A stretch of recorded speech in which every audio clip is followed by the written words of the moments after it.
So this is our last week of lecture, and next week you guys will be presenting, and this will be the order, which was chosen totally randomly, so I'm only the messenger here.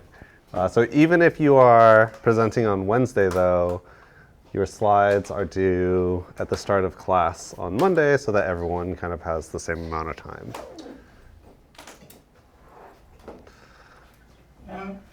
Any questions about the presentations? How many minutes are you looking for? We'll just divide 2 hours by 4 then. No, so it doesn't have to be. It doesn't have to be that long.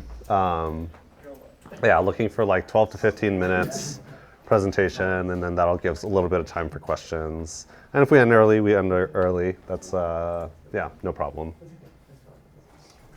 Okay. Do we have a class next Wednesday? Sorry, this Wednesday. This Wednesday. Yes. Why would we not? Is there something going on? No. Okay. Yes. There's still one more class on Wednesday. Okay. So going back to this. Okay, so before we jump into the main topic for today, I did want to go back. As we mentioned last time, we were covering kind of the end of the ZEV regulation policy in California. And so I wanted to finish that out, talking a little bit about some of the modeling efforts in this space, which actually I would say is a little bit less than you might expect. There aren't that many studies on ZEV type policies that have been published over the last decade. Yeah, so I think it's an interesting area of work still, but regardless. Yeah, so sort of really early on, there was a lot of interest in the automaker kind of response to the ZEV mandate. So if you recall, historically, even though we don't really think of ZEV kind of really doing anything until like the 2010s, it actually did have, it was implemented all the way back in 1990, right? And so as a reminder, right, the ZEV regulation requires automakers to build some number of not electric vehicles, but zero emission vehicles. And when it was set in 1990, they had targets out to like 93, 96. Targets out in 96, and then by the time we got to 1993, they kicked those down the road, right? And so it was this perpetual thing where they would revisit it, see how close automakers were to, implementing that technology. And so not much really happened, but actually one of the interesting things that this particular paper looked at was they just went back and they looked at patent applications by different automakers. And so this is one for General Motors, and you can see, especially when there was, I would say, a more serious discussion of ZEV actually having teeth and requiring automakers to do this, you can kind of see strategically where the direction that some of these automakers were heading in. And so HFCVs, that's a hydrogen fuel cell, and so you can actually see that General Motors' strategy was thinking about hydrogen fuel cells pretty aggressively for a little while before later on in the 2000s that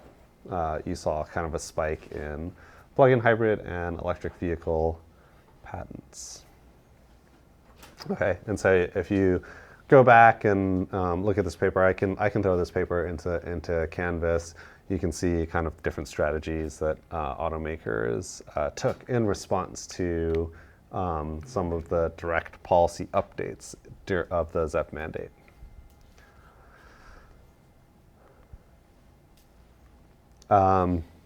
Okay, a more sort of a social science type approach where they essentially, the authors here went back and looked at public comments made by automakers in response to the ZEV regulation.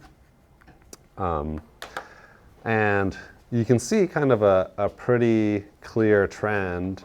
And so they categorize these as compliant, proactive, and defensive comments. And so really at the beginning, basically you hear a lot of automakers being like, oh no, we can't do this, this is never gonna work, blah, blah, blah, right? And so really pushing back against any possibility of regulation.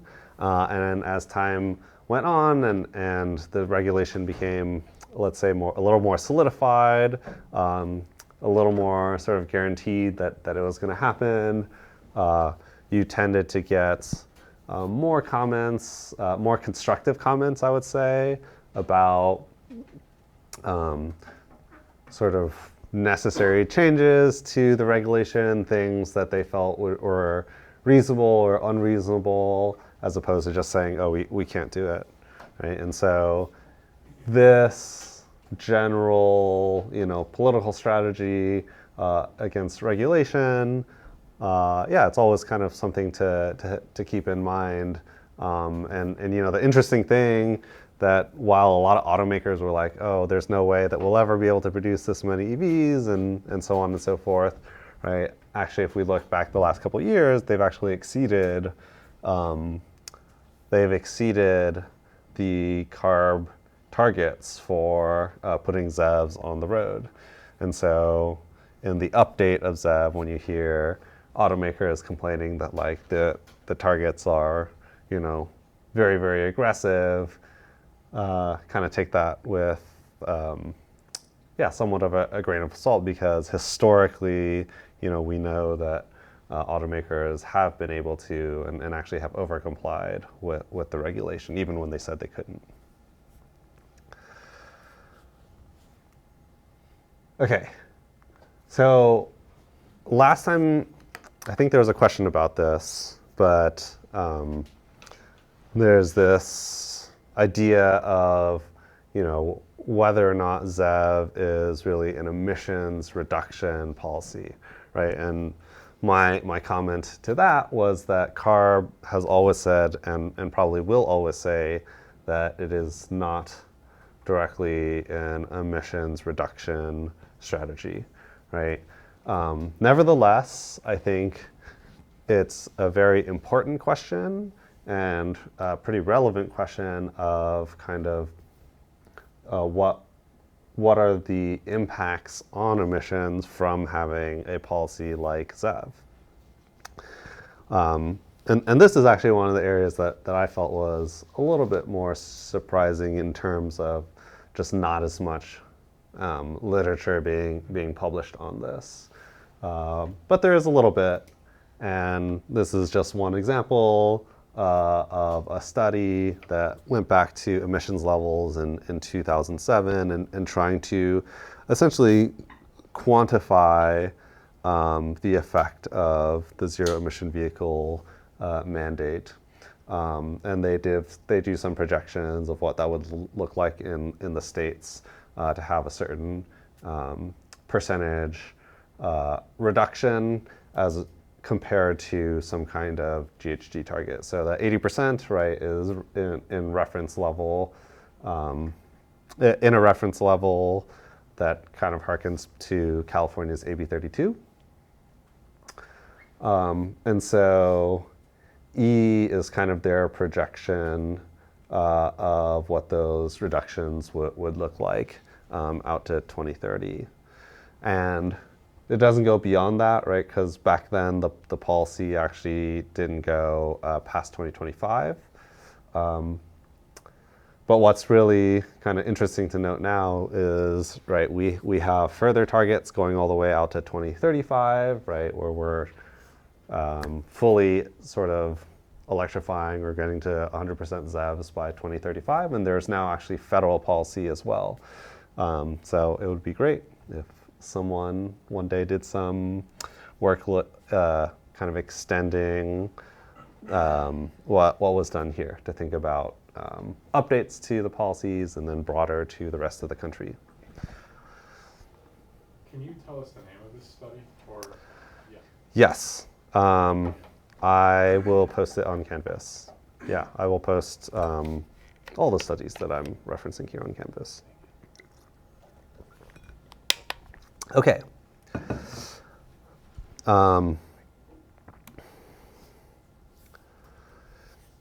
Yeah, and so actually some of the work that's been done here on the ZEB program has actually helped directly translate to outcomes in other countries. Here I'm showing specifically the work that the China Center here within the ITS did to help develop the NEV program in China. This was maybe seven or 8 years ago now at this point.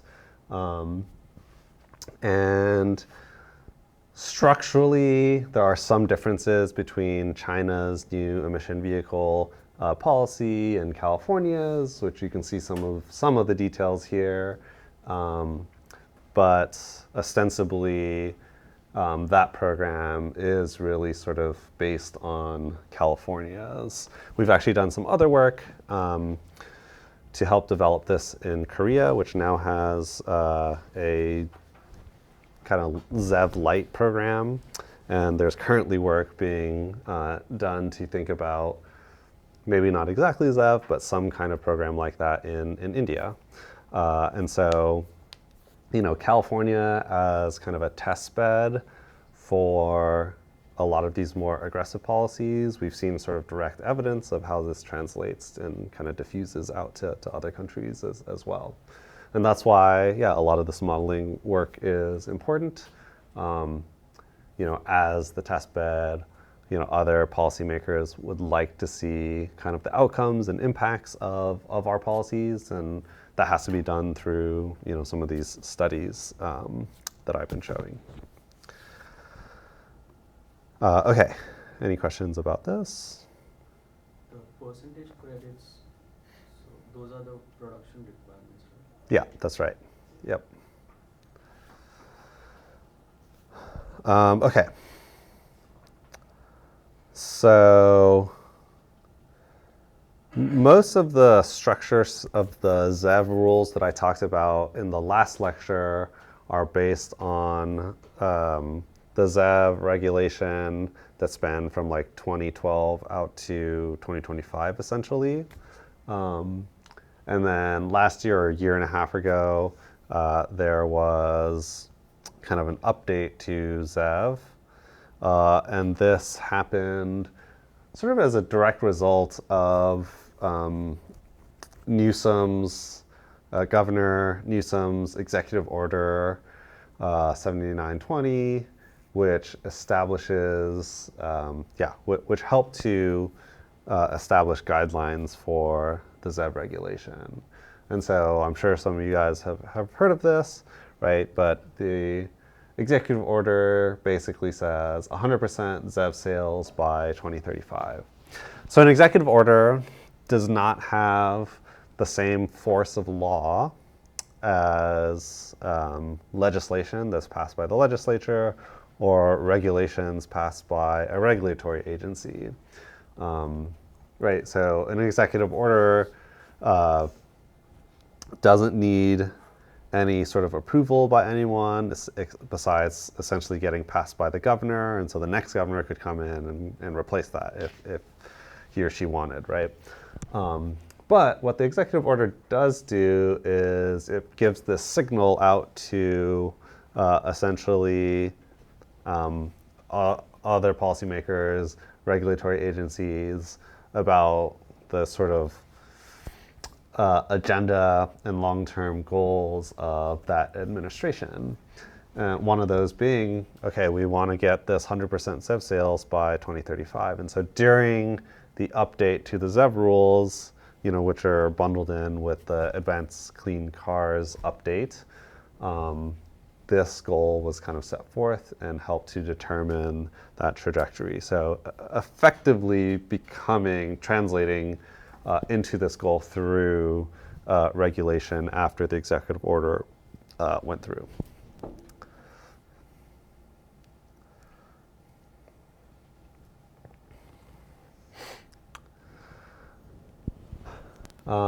Okay, so the credit requirements, right?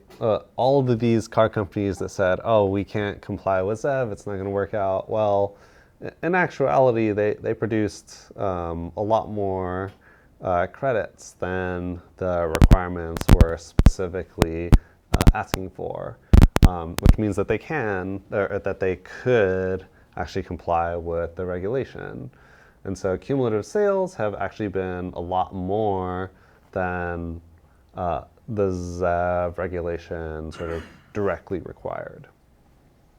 What Yes. is the TZV? Yeah, so a TZEV is a transitional zero emission vehicles. And so there were, at some point in time, a whole bunch of categories where you had like even hybrid vehicles, like really clean hybrid vehicles could count. And then there were like plug-in hybrids. And it has to do with specific things about the drivetrain and things about the range. And so if you had less than 10 miles of range, you actually don't get any credits. And then a transitional ZEV, you would get some amount based on the all-electric range of the vehicle, which means that it has to be totally unassisted by an engine or fossil fuel motor. Yeah, up to 80 once you're at 80.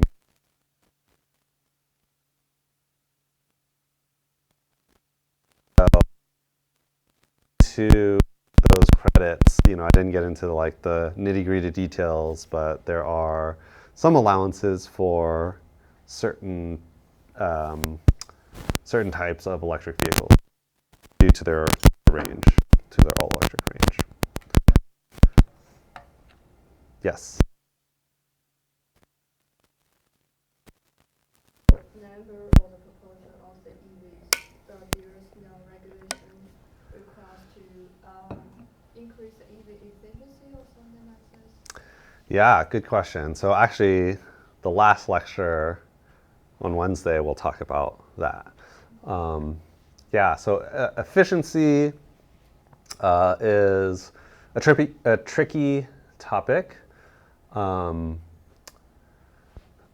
So I'll say efficiency would make a lot of sense. You can, yeah, you just because they're zero emission at the tailpipe, right, from an energy perspective, you might want them to be a little bit more energy efficient. There are some nuances to that make that a little bit trickier. So one of the things is if you explicitly have like a flat efficiency requirement, that means that that smaller format vehicles will have an easier time meeting those requirements. And there is some thought to allowing larger format vehicles, right, so that the rest of the market can electrify. Because, if I'm a person who only wants to buy a pickup truck, or I buy, large SUVs, and there just aren't any electric vehicles, it's possible that it might just detract from like broader adoption goals. And the other argument is that automakers kind of automatically have an incentive to try and make their EVs as efficient as possible, because the largest cost component of the vehicle is the battery. And so, right, if you make it more efficient, then you get to use less battery. And so on the automaker side, it'll be easier to become profitable with such a strong, even without like a strong efficiency signal. Sense? Yeah, but I was thinking, is there maker that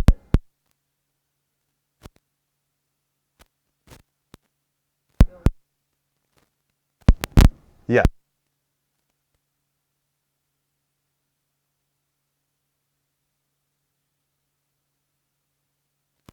EVs.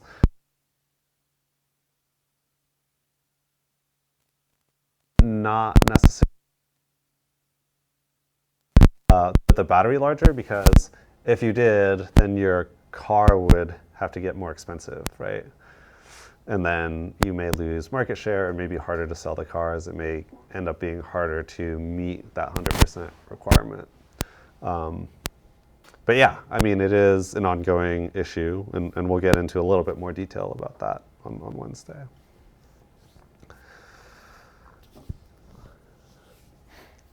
So these were stolen directly from Carb's slides from a year and a half ago. Looking at the proposed, they have these different curves. 25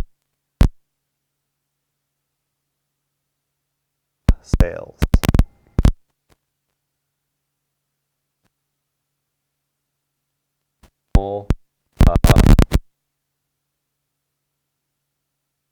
And 20%,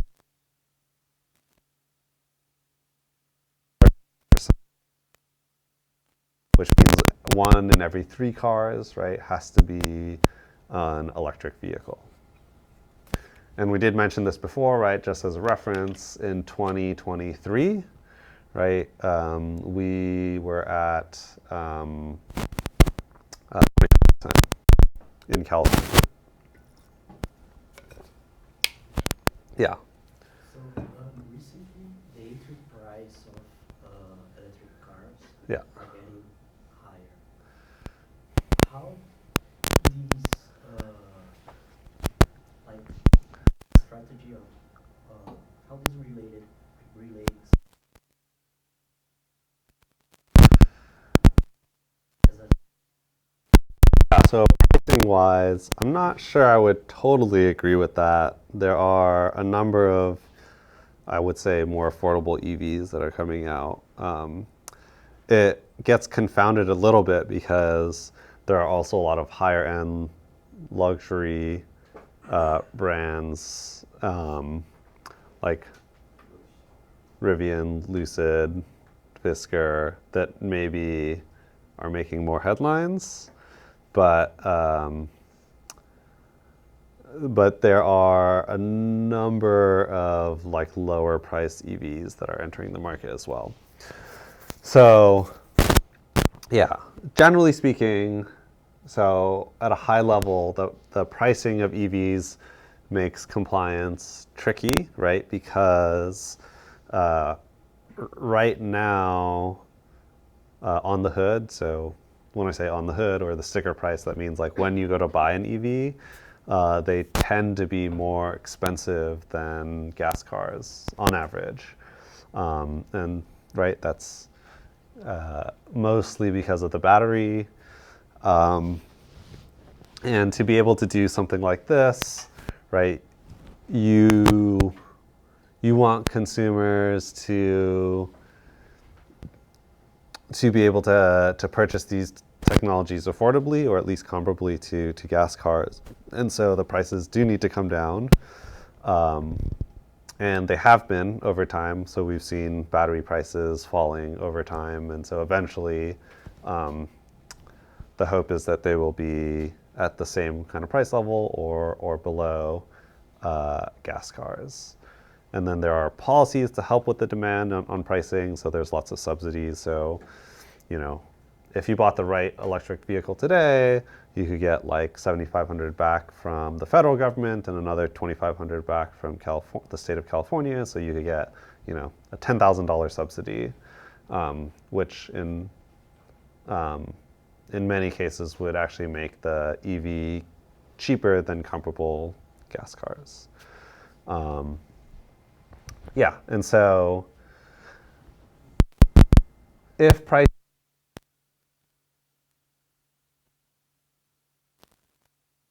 target will become different.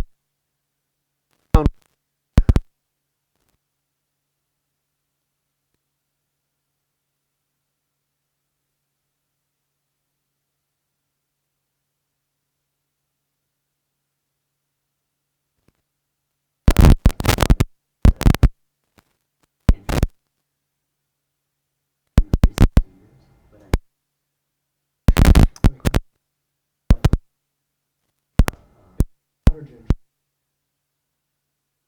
of the economy as the individual because there's more models. But I could probably make the argument about normal cars too, right? Actually,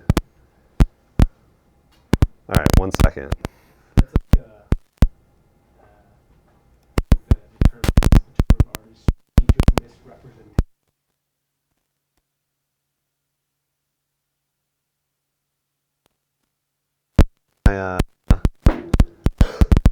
My other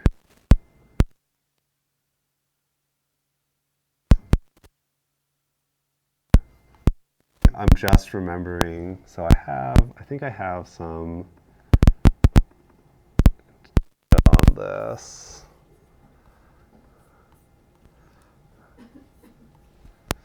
Okay, 1 sec.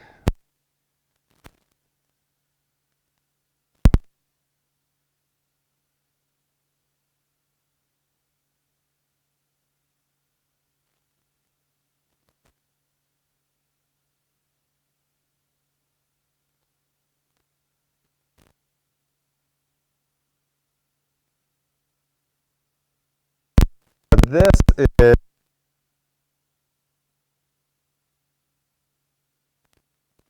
consumer report guide that gets published specifically for to help kind of digest cost of vehicles. And so they've actually broken this down different categories. In January, February, transaction prices, and then the year before, and you can see both the month over month change and the year over year.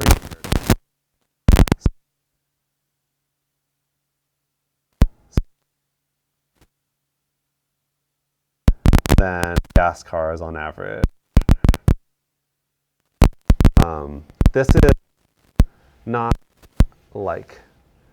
this is not sales weighted, right? This is just like looking at the availability of different vehicles. So it's not necessarily the best indicator, but generally this will give you some sense, right? So there are more that there tend to be more expensive electric vehicles than gas cars when we think of availability. But so most of the EVs are in luxury segments. There are not so many in the more affordable segments, which in itself can be a problem, right? We would want more availability of affordable vehicles in those segments. But EVs are also getting cheaper while everything else is getting more expensive. So gas cars, right, are going up anywhere between 5% to 20%. Whereas EVs are falling 5 to 10% a year in price. And entry prices below the averages are increasingly becoming available. Yes, so data, actually, EVs are getting cheaper. Yeah. I was reading a story, I think, in the New York Times recently that Chinese automakers are going to be able to market like 35,000 electric car in the U.S. Yeah. Don't know if I believe that necessarily, but I was wondering which would be great for adoption, but be terrible for domestic industry. Yep. And has there been much effect of international market competition on these rates so far, or is it largely just learning by doing? That's Yeah, so the prices tend to be a little bit centered around kind of the domestic market that it's in, and the costs of production for those markets tend to be reflected in those prices. There is, yeah, so there definitely is some worry of that. There have been recently some discussions of some Chinese automakers, because prices tend to be a lot cheaper in China, there is worry that they may come in and kind of totally dominate the market in the US. So that being said, I haven't seen anything directly from the companies that they're talking about in China, like directly saying, "Hey, we're gonna come to the U.S. and sell all these cars." These are more. Yeah, I've seen some of those the same sort of articles coming out in the last like 2 months. I'm not sure where that is necessarily originating from because the companies themselves don't have specific plans to like move to the U.S. If they did, I think that there's probably going to be some protectionism policies that the U.S. would pursue, and you know, I'm hypothesizing that based on some of the sort of recent onshoring policy that the U.S. has pursued, especially through like IRA. They've made really heavy investments and efforts to get foreign automakers to actually onshore production and that sort of thing in the U.S. So I would imagine if, you know, a Chinese automaker came to the U.S. to sell cars very cheaply, they may get heavily taxed. I don't know. I mean, I'm not like a trade expert, but that would be my assumption. Yeah. The same people who wrote that article are also the ones who said EV sales are slumping. What's going on? Oh no. Yeah, right. Yeah, it'll be interesting. I'm not a prophet, so I can't, you know, claim to know everything about what might happen, but yeah, not that I've heard directly from the companies. Yeah, pushing some of those cheaper vehicles, but we'll see.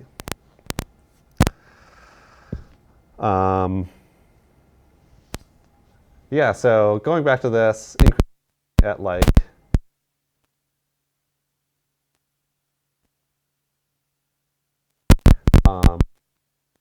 and that's pretty impressive. Even given the recent in 2019, we were sales, and so in the span of 5 years, we've jumped up over 20%, right? And so that's kind of roughly the level of growth that we would need to get.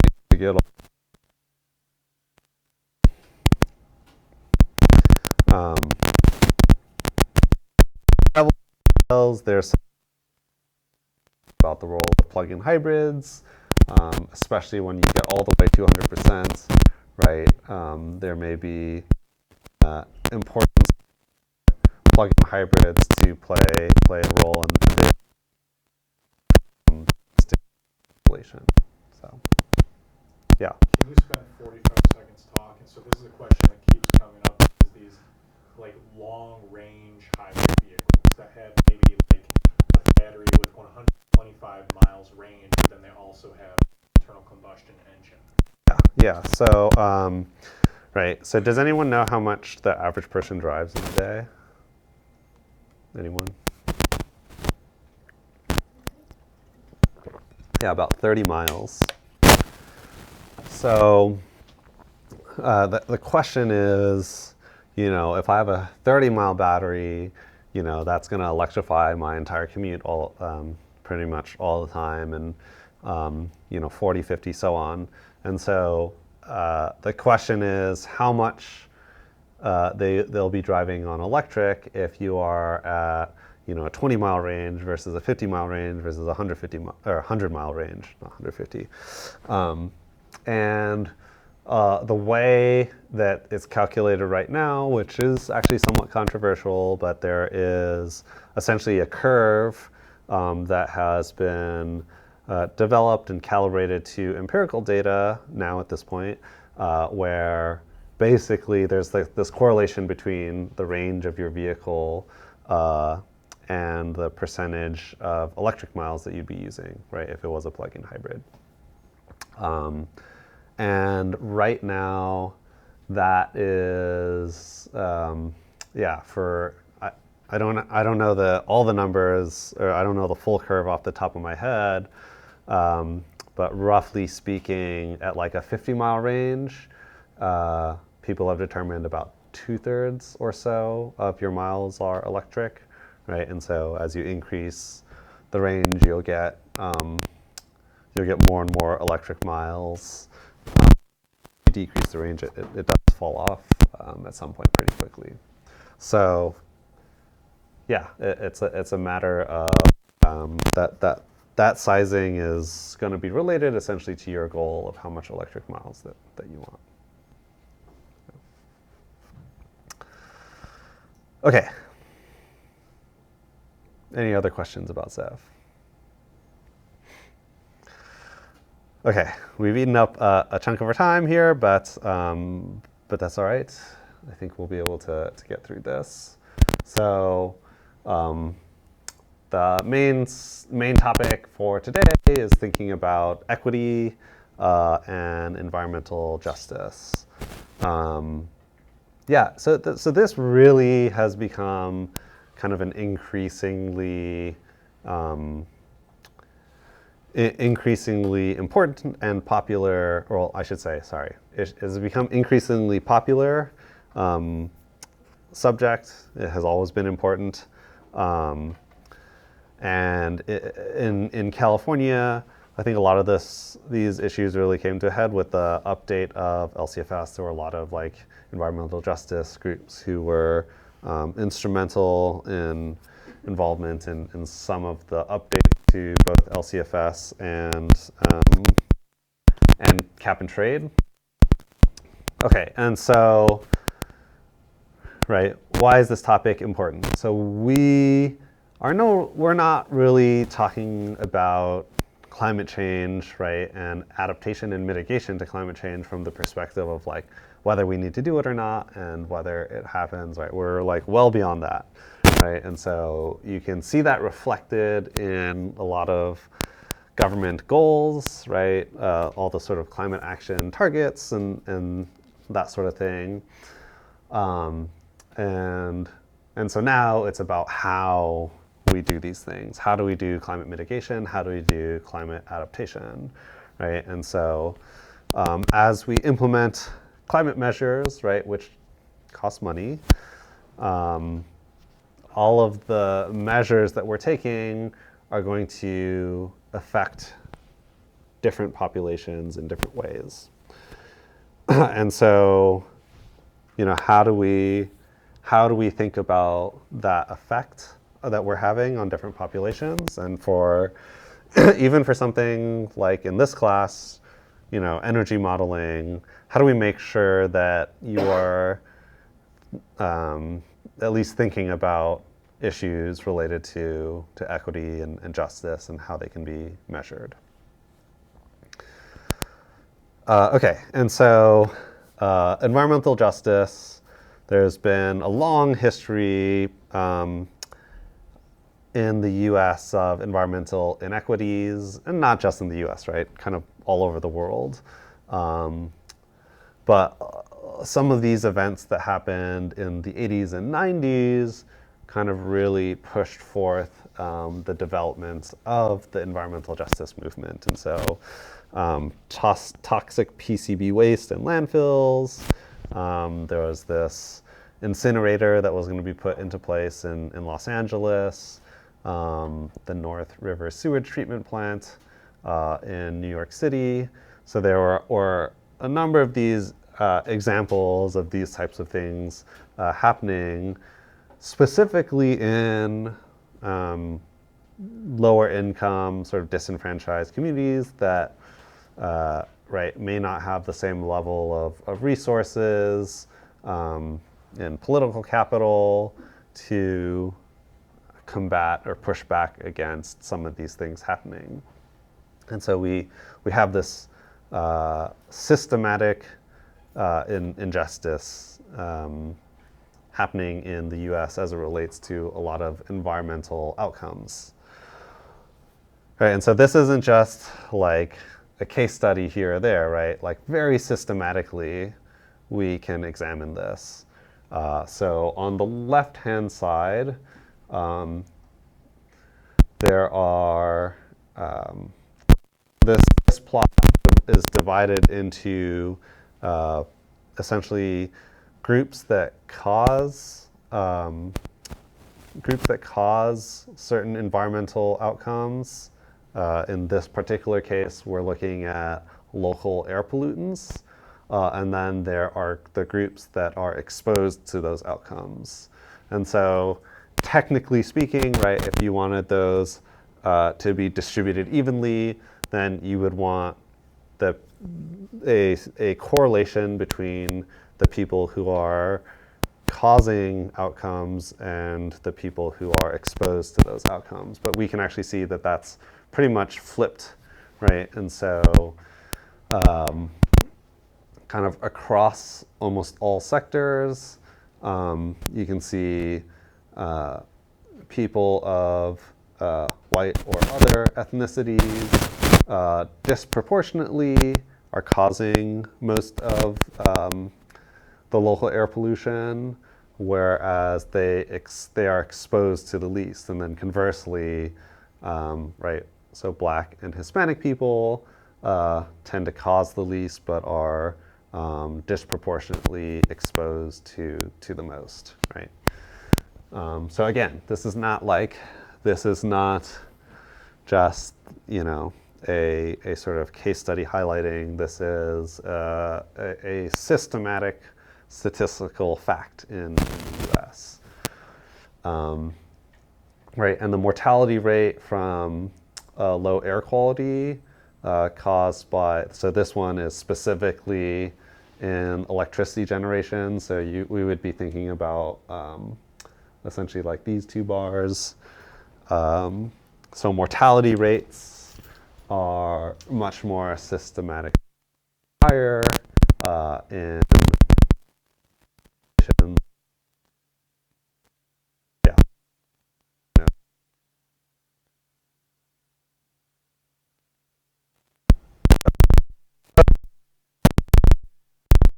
And before we dive a little bit more into detail on this, we do need to get our kind of definitions straight here. So who can tell me what equity means?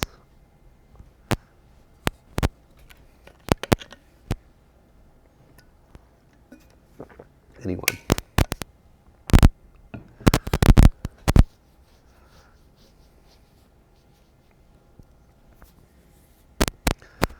Okay, so equity ensures that all people receive access to opportunities. How apply specific, like climate change efforts?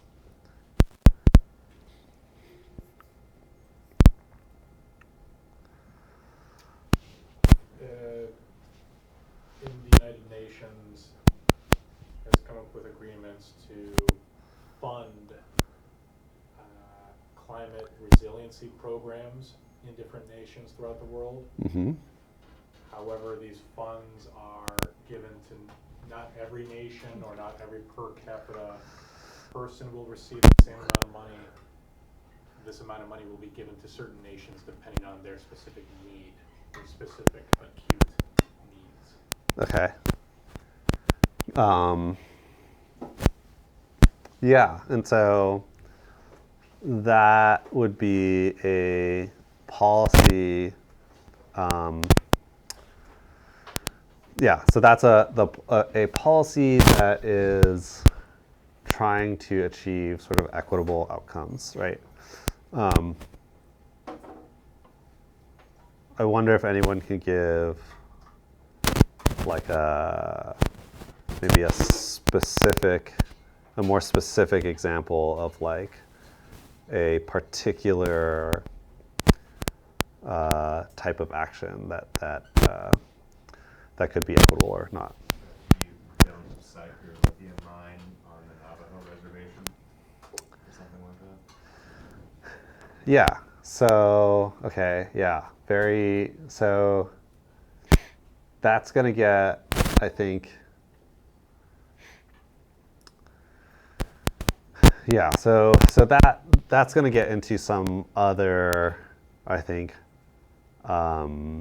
into our the next bit actually is having more to do with, or the implications having more to do with environmental justice. But in that particular example, so without speaking specifically about like a particular group of people, but if you were to cite like a lithium mine in a particular region, right, you would want the community there to be able to have the same like power and feedback regarding the development of that mine as any other sort of community, right? You would want to grant them the ability to do that, and right, the sort of benefits that they would accrue from extracting that resource, you would want in some way to have that, you know, equitably distributed to the people who are impacted, right? So yeah, so same opportunities regardless of where that's happening. But I think there is an important sort of implication that you're making that's kind of implied in like, okay, like if it's like some, you know, Native American land. Yeah, right. And so that touches on a related but actually different concept. So what is the difference between equity and environmental justice?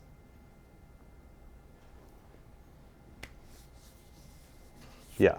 Is there like a historical dimension to justice but not to equity? Yes, exactly. So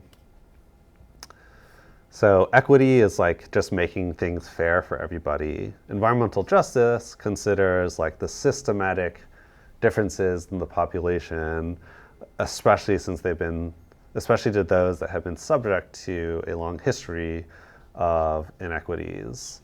So you can think of, right, exactly as you're saying, justice can be sort of a form of long-term equity.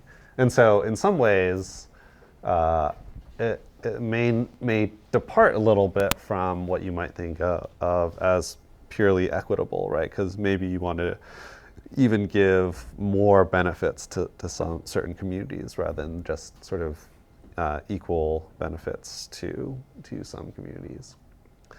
And that's going to be a really important concept to keep in mind when we're thinking a lot about like climate change mitigation and adaptation efforts.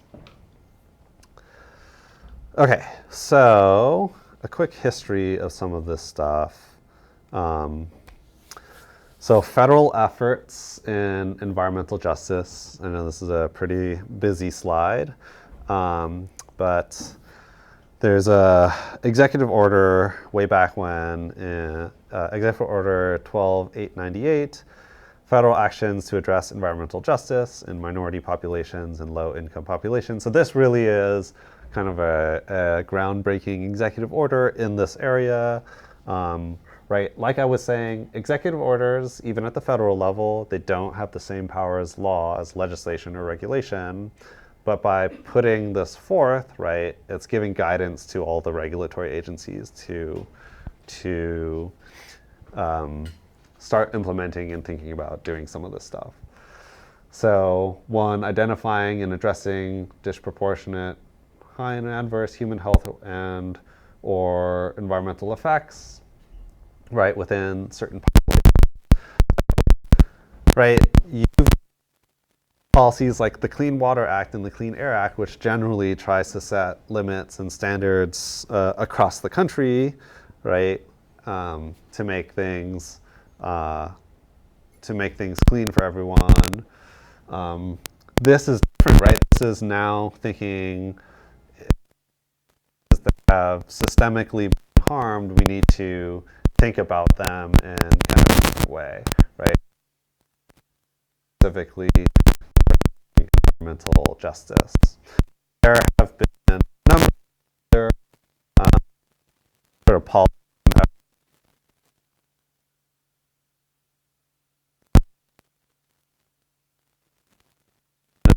administration, guidance on the national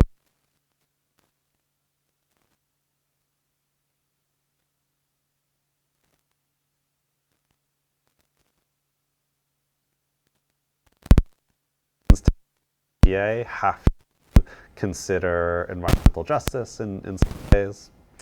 And then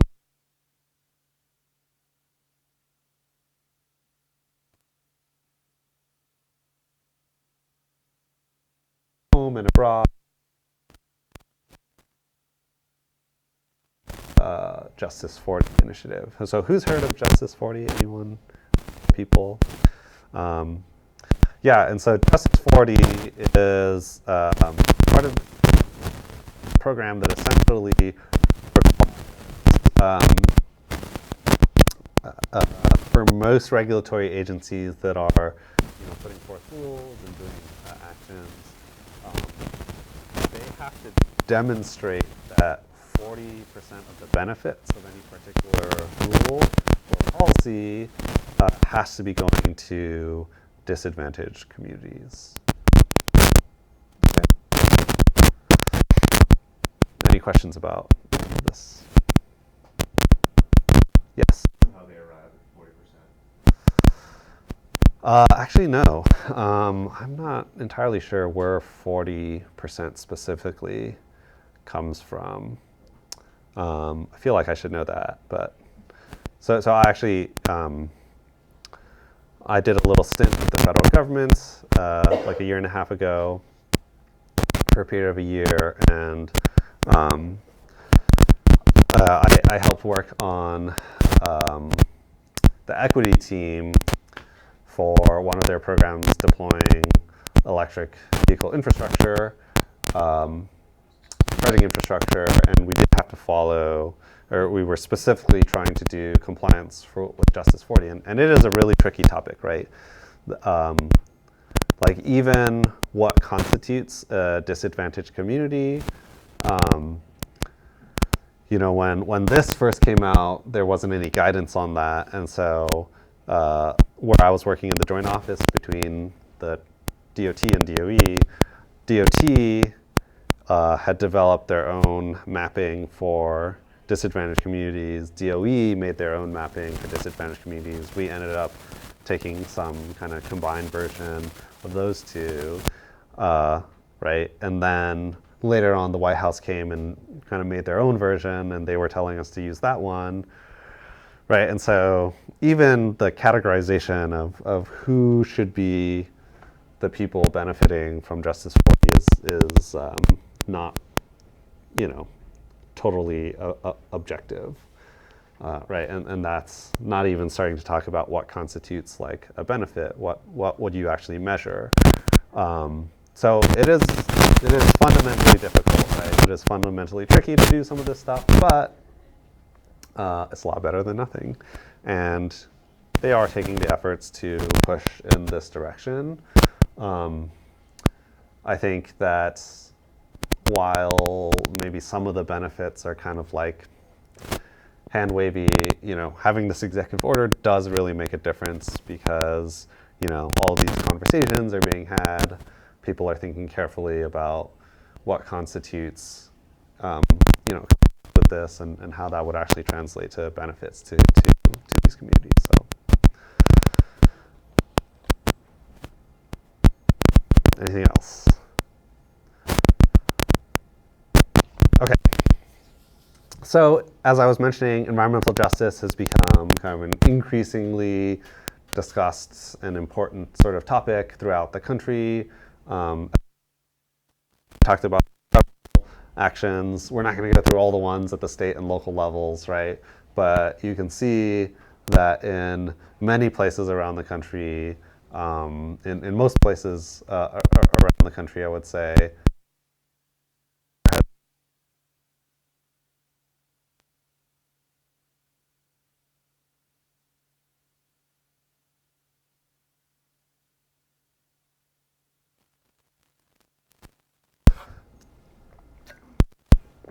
okay, and so internationally, we think about something like the Paris Climate Accords of 2015, where many sort of different countries and governments around the world assigned to pledge to keep rise in global mean temperatures below a certain amount, right? So 2 degrees below, or below 2 degrees Celsius above the industrial levels, preferably 1.5 degrees Celsius. It's going to be very hard to do any of those, but at the end of the day, right, everyone has essentially everyone has agreed to do this. Now, the tricky part, right, is how you do it and who is kind of responsible. So who is responsible? So we can, so maybe I'll do a little prompt, right? So this is kind of the state of where we are now. So annual share of global emissions.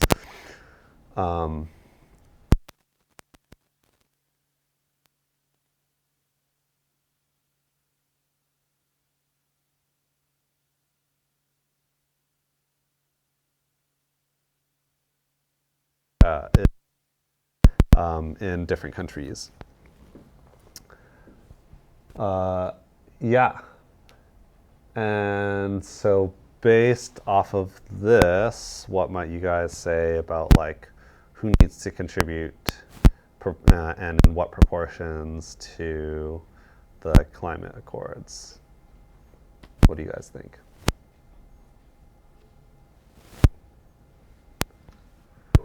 Take into account. Yes, that's right. So exactly. So yeah, carbon dioxide sticks around for a pretty long time, right? And so we think about CO2. We think about on like century-long time spans before they kind of.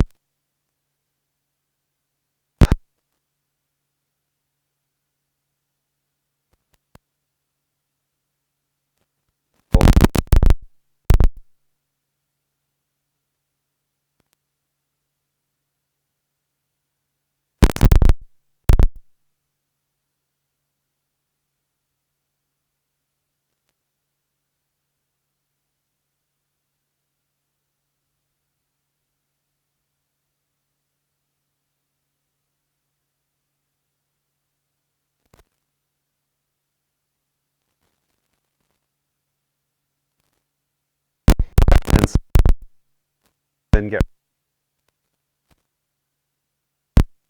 It's like.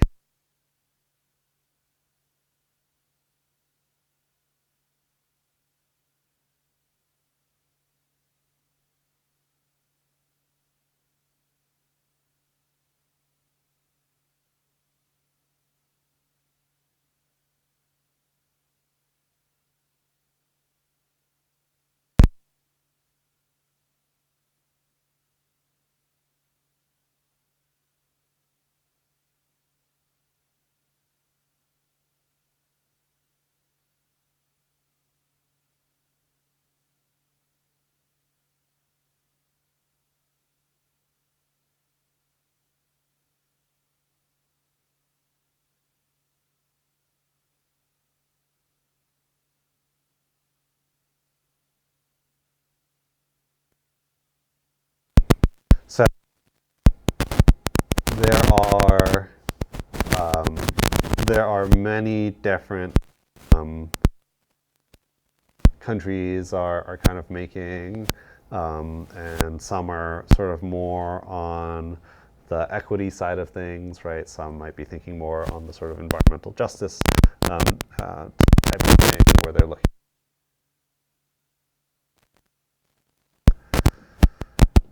Okay, and we can look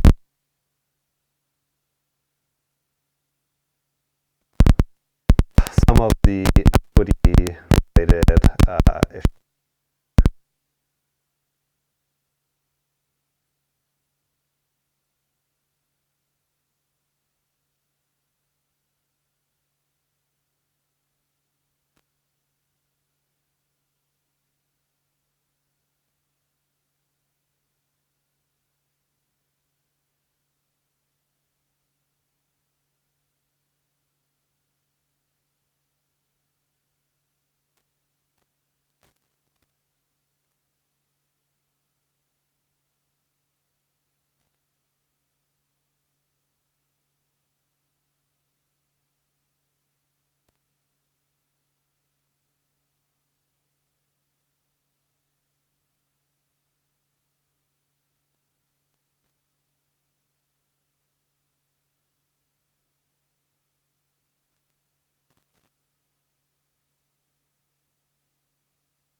That is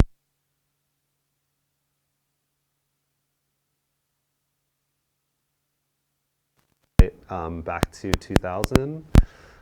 You can see some of the countries that are more developed, right, jumping upwards in trend over time. You can see that in both India and China, whereas in both the US and the EU, maybe it's a little flatter, okay.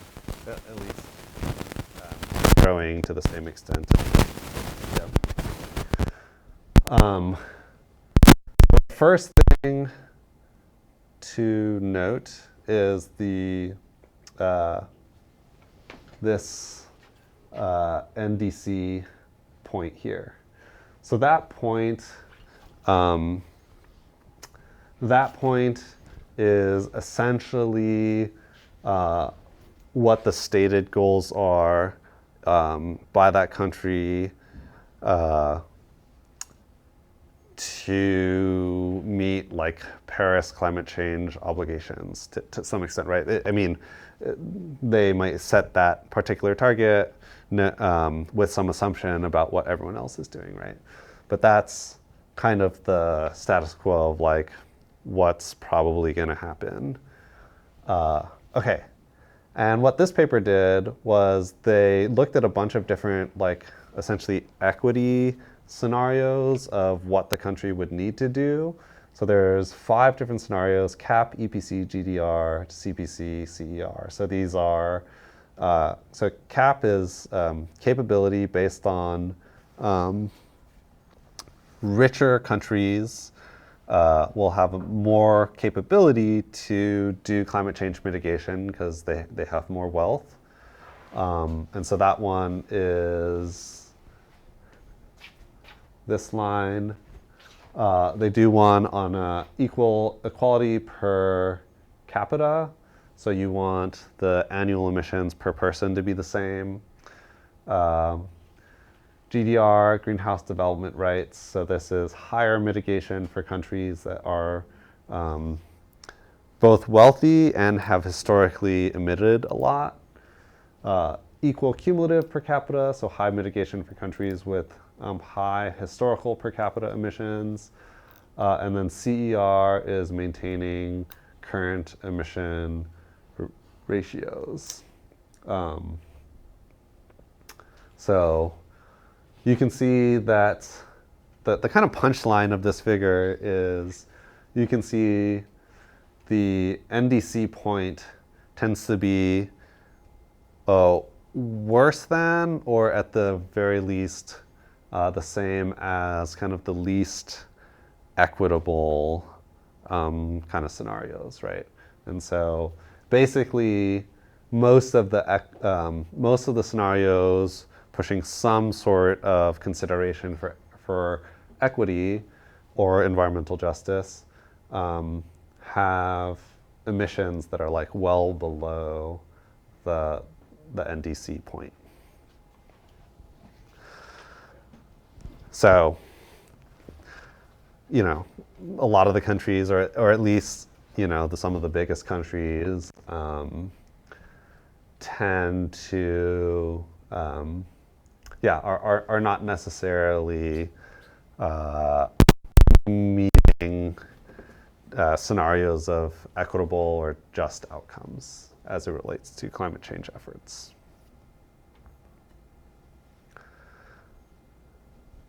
Any questions about this?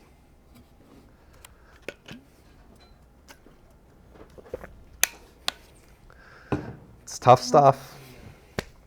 You know, mitigation and adaptation is already hard in and of itself. It's expensive, and doing some of this stuff is really important, but it's hard.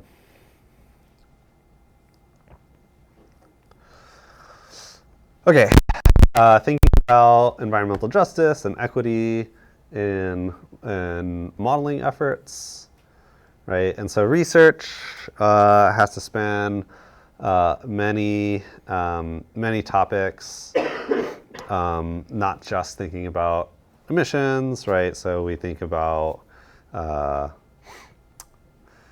we have to think about sort of different, a different avenue of research. You have to look at things slightly differently, but it is really important, right? We think about how research is critical to design and formation of policy, efficiency of policy, and you want to reduce unintended consequences. And so thinking specifically about implications of work to, I think at a very minimum, thinking about the implications from an equity perspective, or ideally a justice perspective, can be really important.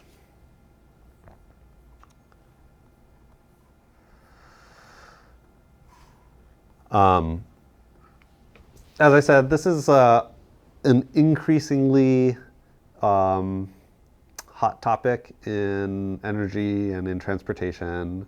I wanted to specifically kind of point out this paper that was published in Joule last year.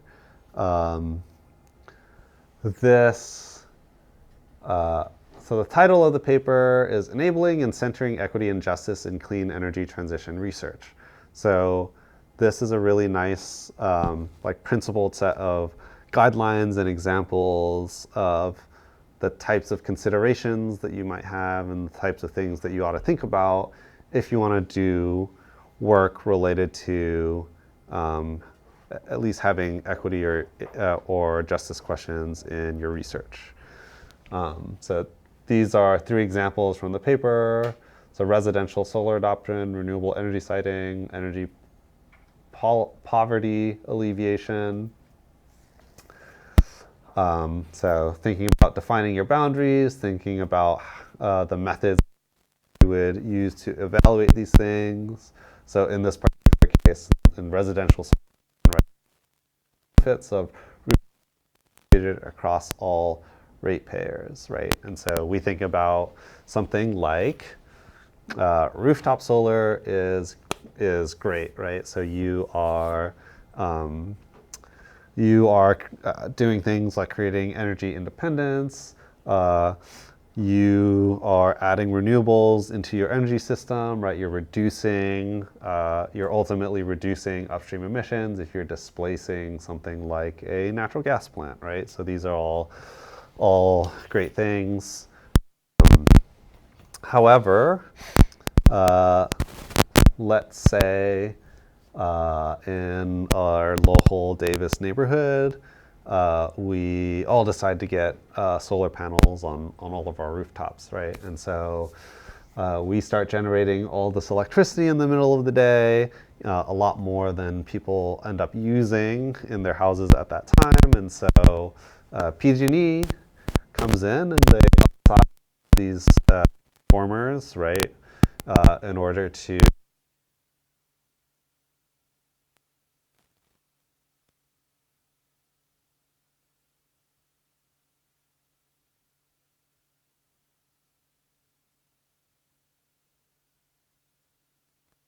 people in Davis buying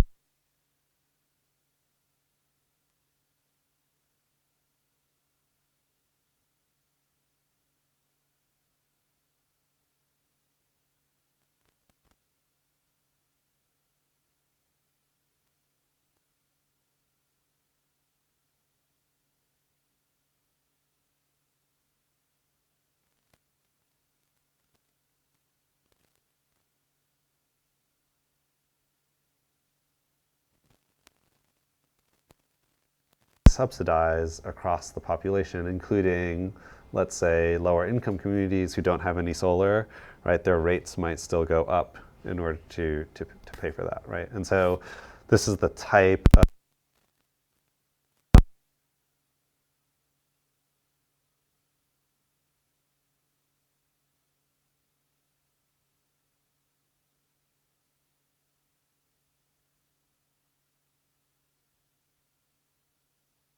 storage that's going